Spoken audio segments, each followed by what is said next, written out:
Joylagan videoyim 1 million odam ko'rdi. Minglab izohlarda bu onani topinglar deyishdi. Shuni terib, tirikchilik qilib, yuribman endi bolalarga boqib.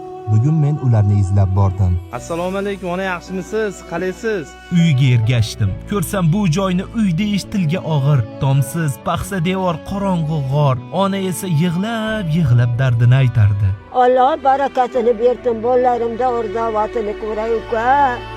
Necha yildan baqa shu ahvolda yuribman.